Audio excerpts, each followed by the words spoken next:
السلام عليكم ورحمة الله شباب. طبعا الدنيا عندكم الصباح، لكن عندنا احتمال قريب الساعة 1.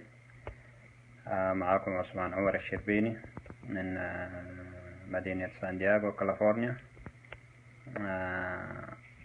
خريج جامعة تعريف بسيط، يعني خريج جامعة الخرطوم كلية اقتصاد وعلوم سياسية. تمهيدي ماجستير جامعة القاهرة. حاولت أساهم زي وزي الآخرين في موضوع مسودة الدستور 1997. أبداها بدستورنا هو أساس العدالة وأساس وجودنا في إريتريا، ونحن سوف نطبقه.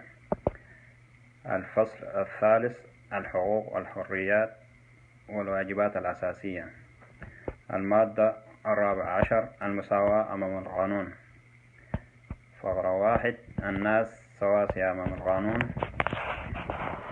2: لا يجوز التمييز بين الناس بسبب الأصل أو الانتماء العرقي أو اللون أو الجنس أو اللغة أو الدين أو الإعاقة الجسدية أو الانتماء السياسي أو الوضع الاجتماعي والاقتصادي أو غيرها من العوامل غير المقبولة.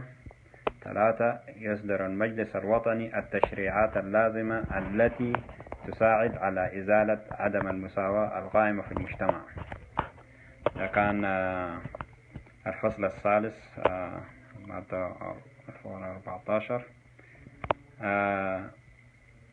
في وطننا إريتريا نحن لسنا بحاجة لحكومة غير دستورية، لذا يجب علينا إزالة النظام وإقامة حكومة ديمقراطية دستورية.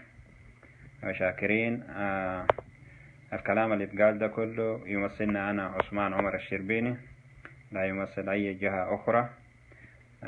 هذا طلب من الإخوة في حركة كفاية لتعريف الناس حول مسودة الدستور الإريتري أو الدستور الإريتري ل 1997. وشاكرين.